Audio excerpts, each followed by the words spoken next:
Oi pessoal, tudo bem?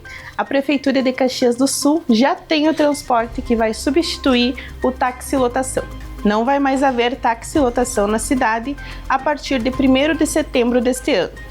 No lugar do tradicional azulzinho, a Prefeitura informa que passará a operar o serviço de transporte seletivo.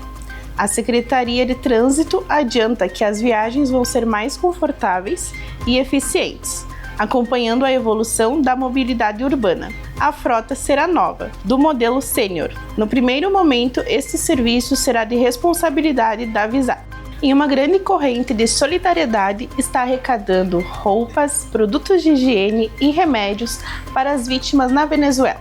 Em respostas aos grandes danos causados pelo recente sismo na Venezuela, uma campanha urgente de arrecadação de alimentos, medicamentos e produtos de higiene foi lançada em Caxias do Sul. O ponto de coleta central é na Ângelo Massa Eventos e Produções, Rua Ângelo Muratori, no número 54, no bairro de Lázaro. Equipamentos de resgate, como lanternas e pilhas para estas, também são solicitados. As doações podem ser feitas até dia 1º de julho, às 10 horas, para aproveitar o transporte que já está garantido com o apoio da Cruz Vermelha. Em outro ponto de Caxias, no Aliens Viagens, na Galeria do Comércio, local 19, em frente à Praça Dante, o sábado e o domingo, das 10 horas da manhã às 5 horas da tarde, vão estar recebendo doações, com transporte saindo na segunda-feira. A lista com os itens solicitados e endereços dos pontos secundários para doação está no QR Code da tela.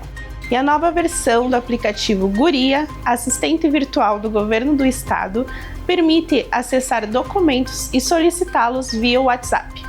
O Governo do Estado reformulou no início deste mês o Portal Unificado de Serviços Digitais. Com a atualização, a assistente virtual Guria, desenvolvida com inteligência artificial, ganhou uma nova versão. Agora, por meio deste aplicativo, você pode acessar serviços como a solicitação de carteira de identidade, consultas relacionadas à carteira de habilitação e pagamento do IPVA via Pix. O Direto de hoje fica por aqui e até a próxima!